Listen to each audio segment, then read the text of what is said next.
کہ آگ آج بھی بجھانے کے دو ہی طریقے ہیں جو بڑے بڑے ریلائبل ہیں، یا تو پانی ڈال دو ورنہ مٹی ڈال دو، اس سے کیا ہوگا؟ آگ بجھ جائے گی۔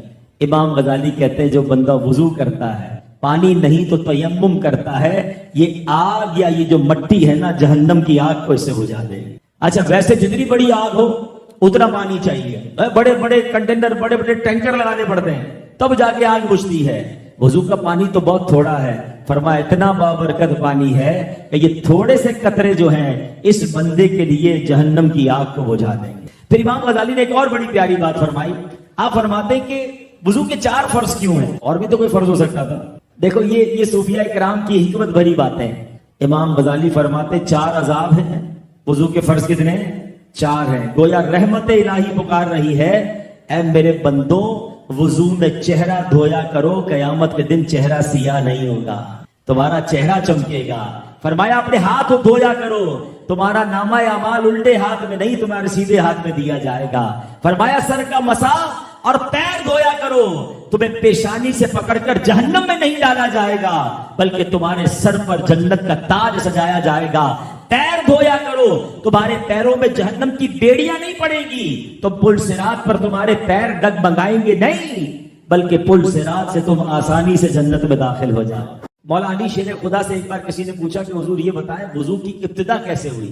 میں اور آپ وضو تو کرتے ہیں نا، آؤ میں آپ کو بتاتا ہوں مولا علی نے کیا جواب دیا۔ مولا علی شیر خدا نے فرمایا کہ جب اللہ کریم نے فرشتوں کو فرمایا تھا نا کہ میں زمین پر اپنا ایک خلیفہ بنانا چاہتا ہے، میں زمین میں اپنا نائب بنانے والا ہوں، تو فرشتوں نے جواب میں کیا کہا تھا؟ اتجعلوا فیہا من یفسد فیہا ویسفک الدماء، اے اللہ کیا ایسے کو نائب کرے گا جو اس میں فساد پھیلائے اور خون ریزیاں کرے؟ تو اللہ کریم نے کیا فرمایا؟ انی اعلم ما لا تعلمون، مجھے معلوم ہے جو تم نہیں جانتے۔ اب فرشتوں کو لگا کہ ہم نے تو اللہ کی بارگاہ میں گستاخی کر دی ہے، اللہ کی بارگاہ میں جرت کر لی ہے، ہمیں سوال نہیں کرنا چاہیے تھا۔ اب فرشتوں نے اللہ کی بارگاہ میں معافی مانگی، مغفرت و رضا چاہی، عرش الہی کا طواف کرنے لگے، تو اللہ پاک نے فرمایا کہ کیا تم میری طرف سے مغفرت چاہتے ہو؟ جی یا اللہ ہم تجھ سے مغفرت چاہتے ہیں، معافی چاہتے ہیں۔ اللہ نے فرمایا ایک میرے عرش کے نیچے ایک نہر ہے جس کا نام نہر الحیوان ہے، وہاں چلے جاؤ۔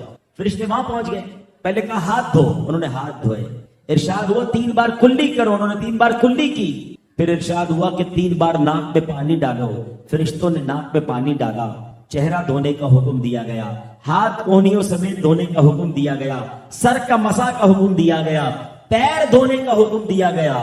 سبحان اللہ۔ پھر اللہ کریم نے فرمایا اب کہو سبحانک اللہم وبحمدک اشہد ان لا الہ الا انت استغفرک واتوب الیک۔ فرشتوں نے ایسا کر لیا۔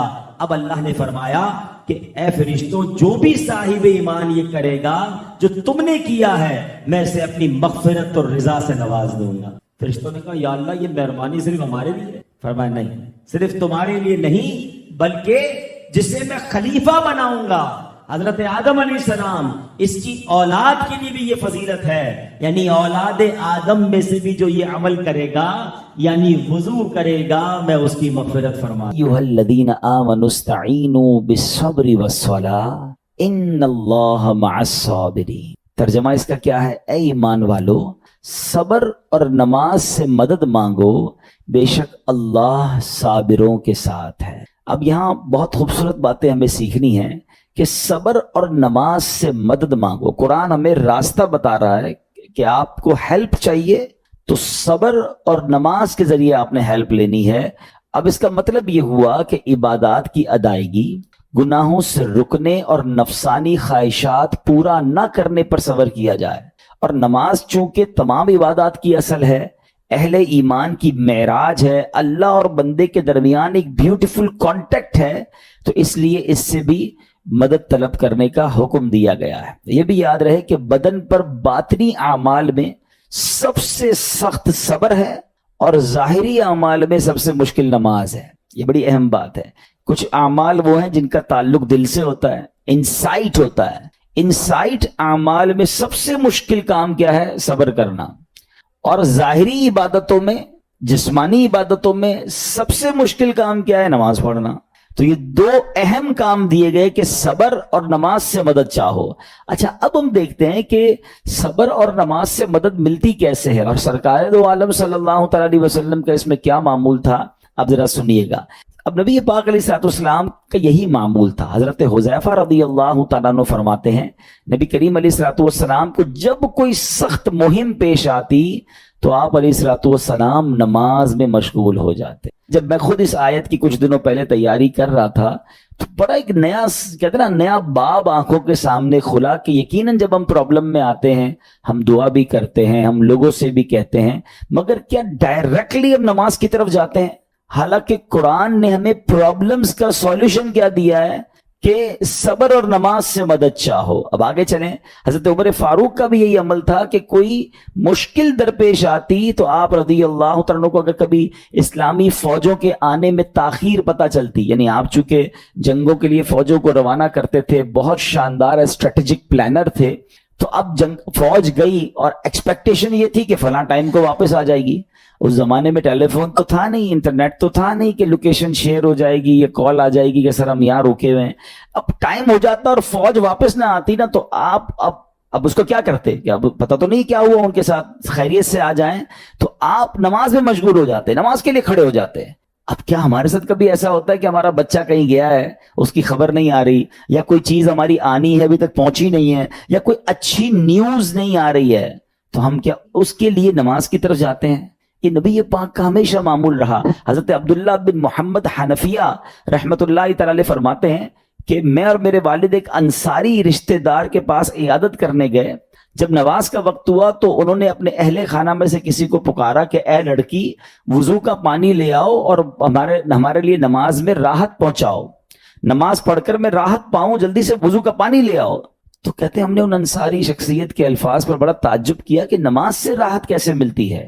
تو انہوں نے کہا میں نے نبی پاک علیہ الصلوۃ والسلام کو فرماتے سنا ہے, اے بلال کھڑے ہو اور ہمیں نماز کے ذریعے راحت پہنچاؤ. It means نماز is relaxation for all of us. نماز is the way to solve your problem. آپ کو جب کوئی پرابلم آئے نا, آپ اللہ کی بارگاہ میں نماز کے لیے کھڑے ہو جائیں. مکروہ وقت نہیں ہے, آپ نوافل پڑھنا شروع کر دیں. آپ دیکھیں نماز ہیلپ کرے گی آپ کی, نماز سے آپ کے لیے راحتیں ہو جائیں گی. آپ کی حضرت عبد الرحمن بن عوف کتنے بڑے صحابی ہیں رضی اللہ تعالیٰ, یہ وہ صحابی ہیں کہ جو عشرہ مبشرہ میں سے بھی ہیں, and he was billionaire on that time. سب سے امیر صحابہ میں جو نام آتے ہیں وہ حضرت عثمان غنی اور حضرت عبد الرحمن بن عوف رضی اللہ تعالیٰ کے نام آتے ہیں. آپ کا ایک بار بے ہوشی غشی طاری ہوئی, ٹھیک ہے, انکانشیس ہو گئے آپ, تو آپ کی والدہ نے کیا کیا؟ آپ کی والدہ, لوگ سمجھے کہ آپ کی جان نکل گئی ہے, آپ کی والدہ مسجد کی طرف چل پڑی تاکہ وہاں جا کے نماز پڑھیں اور اس سے مدد حاصل کریں. جب حضرت عبد الرحمن بن عوف کو ہوش آیا نا, تو لوگوں نے کہا کہ آپ کی طبیعت کیسی ہے؟ تو آپ نے کہا کیا مجھ پر غشی طاری ہو گئی تھی ہیں؟ تو کہا جی. تو کہتے ہیں بے شک میری بے ہوشی میں میرے پاس دو فرشتے آئے اور کہنے لگے تم چلتے نہیں کہ ہم تمہیں خدا کی بارگاہ میں لے جائیں اور تمہارے بارے میں فیصلے لیے جائیں. دوسرے فرشتے نے کہا انہیں لوٹا دو, یہ ان افراد میں سے ہے جن کے لیے ان کی ماؤں کے پیٹ میں ہی سعادت مندی لکھ دی گئی تھی, اور ان قریب اللہ تعالیٰ ان کے ذریعے ان کی اولاد کو جب تک چاہے گا نفع دے گا. اس کے بعد آپ رضی اللہ تعالیٰ 1 مہینہ مزید زندہ رہے, اس کے بعد انتقال ہوا.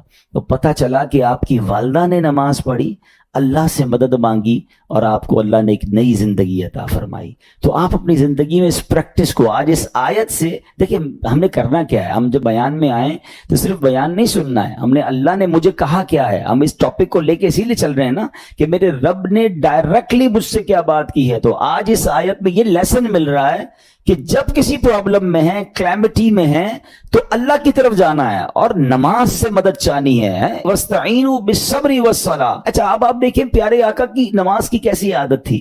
بادل گرجتے تھے, آندھی چلتی تھی, کسی بری خبر کی اطلاع آ رہی ہوتی تھی, نبی پاک نماز کی طرف چلے جاتے. اچھا مجھے بتائیں نماز استسقاء کیا ہے؟ بارش نہیں ہو رہی ہے, پیارے آقا نماز پڑھا رہے ہیں. سورج گہن ہو رہا ہے, نبی پاک نماز پڑھا رہے ہیں, چاند گہن ہو رہا ہے, پیارے آقا نماز کی طرف. یعنی کس قدر اللہ کی طرف رجوع ہے. And whenever anything bad happen یا گوئنگ ٹو بیڈ ہیپن, ہونے والی لگ رہی ہے, کچھ بڑا ہونے والا ہے. ہمیں بھی تو خبریں آ رہی ہوتی ہے نا کہ بھائی کل بہت شدید بارش ہوگی, اللہ نہ کرے کوئی اور بری خبر ایکسپیکٹیشن ہے, آپ کو کاروبار میں کوئی ایسی خبر آنے کا ڈر ہے, یا آپ کی کوئی شپمنٹ جاری ہے, واٹ ایور, آپ چاہتے ہیں ہر چیز بہتر ہو جائے. قرآن نے فارمولا دیا نا, وَاسْتَعِينُوا بِالصَّبْرِ وَالصَّلَاةِ, اللہ نے ڈائریکٹلی مجھے اور آپ کو کہا ہے. تو from now on words make your practice کہ میں نے انشاءاللہ نماز سے مدد لینی ہے. اور آپ اپنی آنکھوں سے دیکھیں گے اور آپ اللہ سے عرض بھی کریں کہ اللہ تو نہیں قرآن میں کہا ہے مدد لے, میں نے کھڑا ہو گیا نماز کے لیے. تو نماز سے آپ نے مدد لینی ہے. اچھا, اب اس کے بعد آیت کا جو سیکنڈ پارٹ ہے کہ صبر سے بھی مدد لینی ہے. اور آگے کیا فرمایا, ان اللہ مع الصابرین, اللہ صابروں کے ساتھ ہے. سبحان اللہ. اس کا مطلب یہ ہوا کہ اللہ تعالیٰ اپنے علم و قدرت کے ساتھ ویسے تو ہر کسی کے ساتھ ہے, لیکن یہاں صبر کرنے والوں کا خاص ذکر اس لیے ہوا تاکہ انہیں معلوم ہو جائے کہ اللہ تعالیٰ ان کی مشکلات کو دور فرما دے گا. مگر کرنا کیا ہے, صبر کرنا ہے. اچھا, اب صبر کے بارے میں دو باتیں بڑی اہم ہیں کہ صبر نارملی ہم جب بھی صبر کے بارے میں سنتے ہیں تو صبر ہم کہتے ہیں یار تکلیف آئی ہے صبر کرو.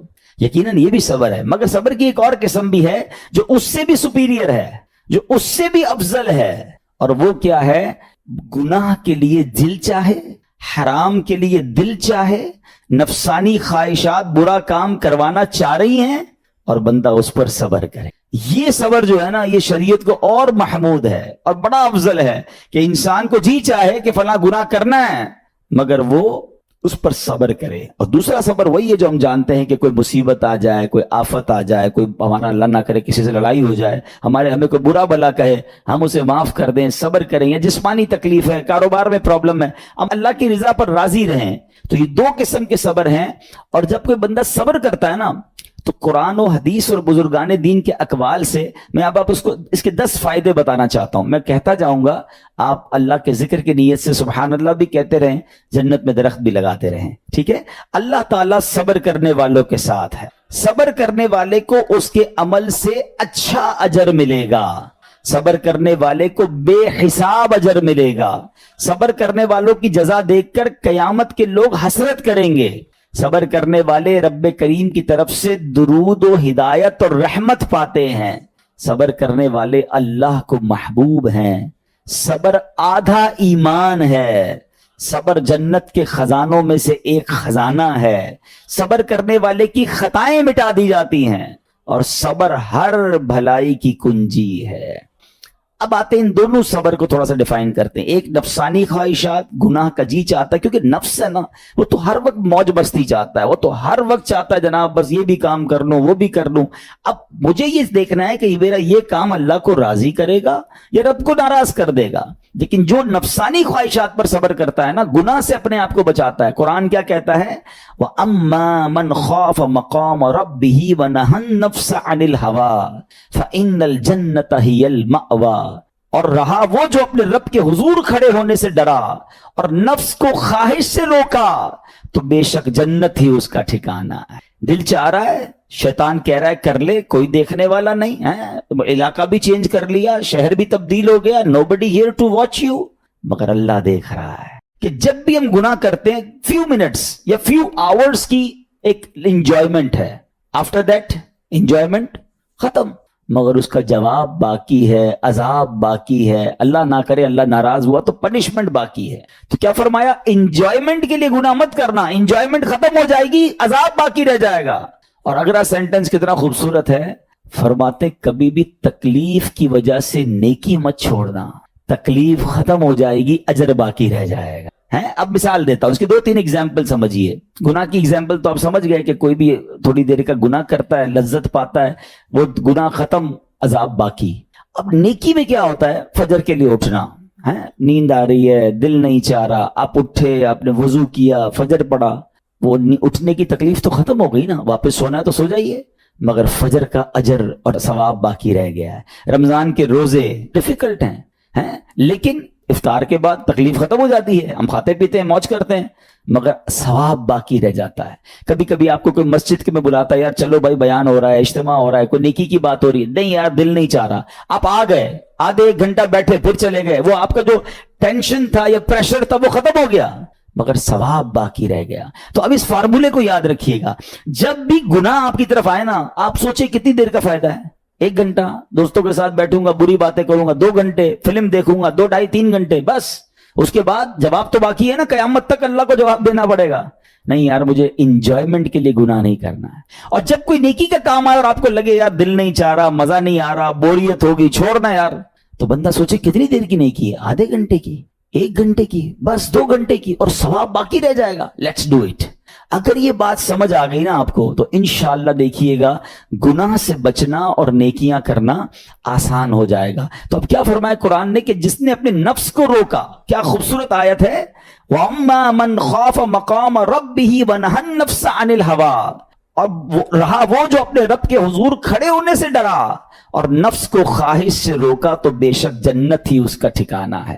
اور ایک اور جگہ کمال سے فرمایا, وَلِمَنْ خَافَ مَقَامَ رَبِّهِ جَنَّتَانِ, مبارک ہو ان کو جو اللہ سے ڈرتے ہیں نا, صبر کرتے ہیں, گناہ نہیں کرتے, رک جاتے ہیں.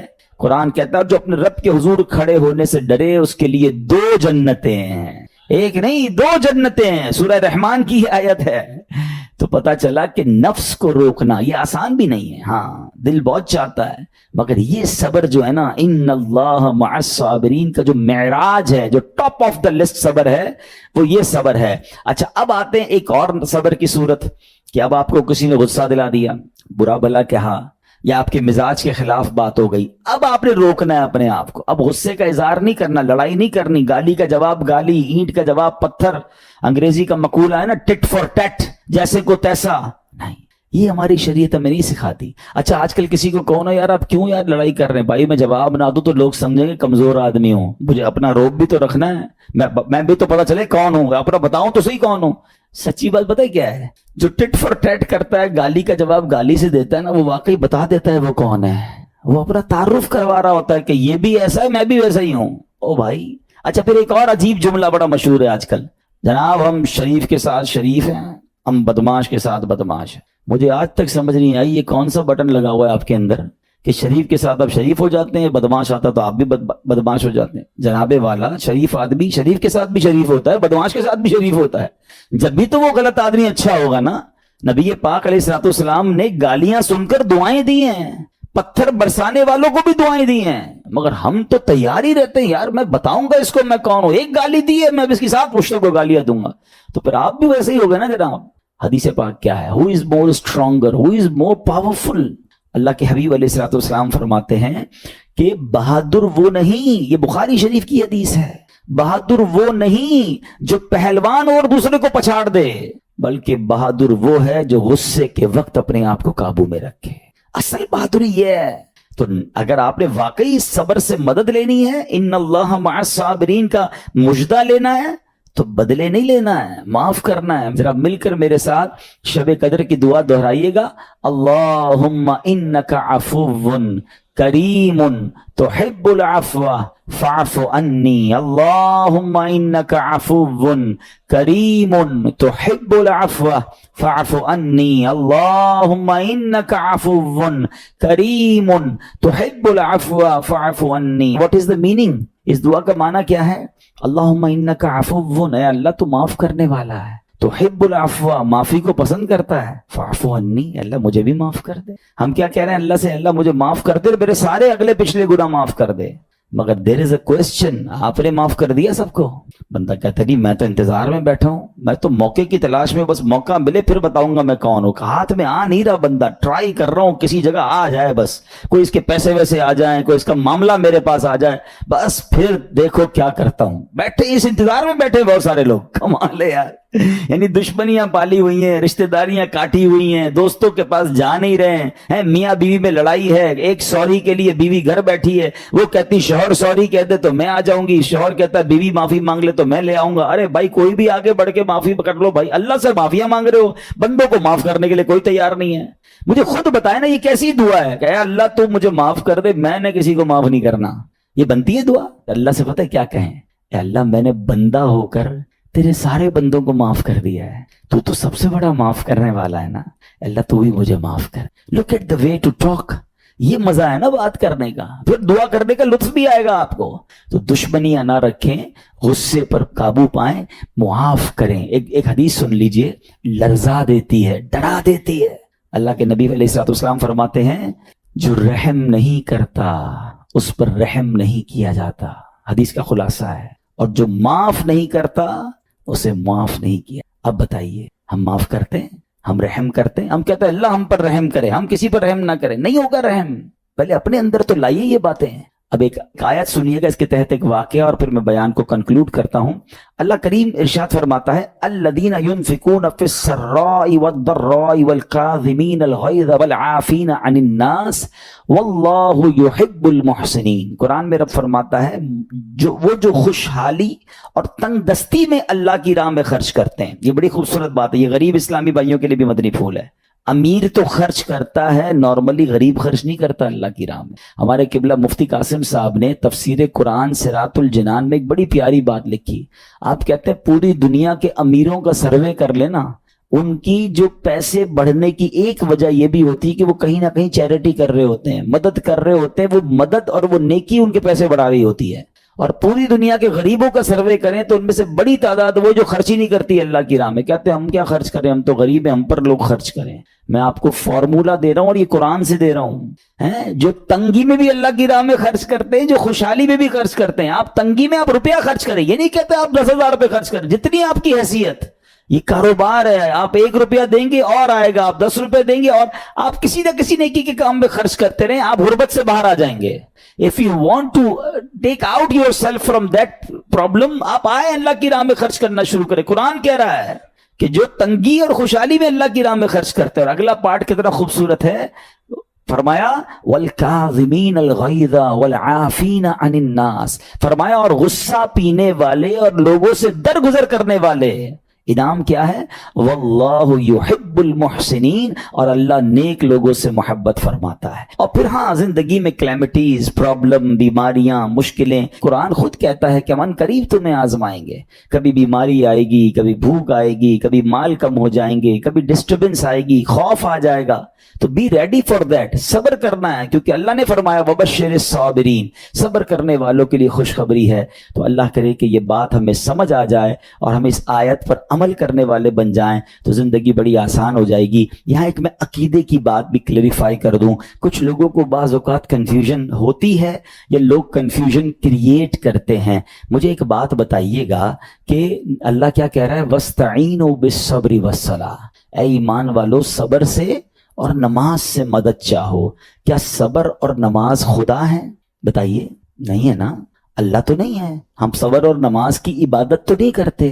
تو جب قرآن کہہ رہا ہے کہ صبر اور نماز سے مدد مانگو, تو غیر اللہ سے مدد مانگنے کا درس تو ہمیں قرآن دے رہا ہے. تو اس کا مطلب یہ ہوا کہ اللہ کے سوا کسی چیز سے یا کسی شخصیت سے مدد لینے کا مقصد یہ نہیں ہوتا کہ ہم اس کی عبادت کر رہے ہیں.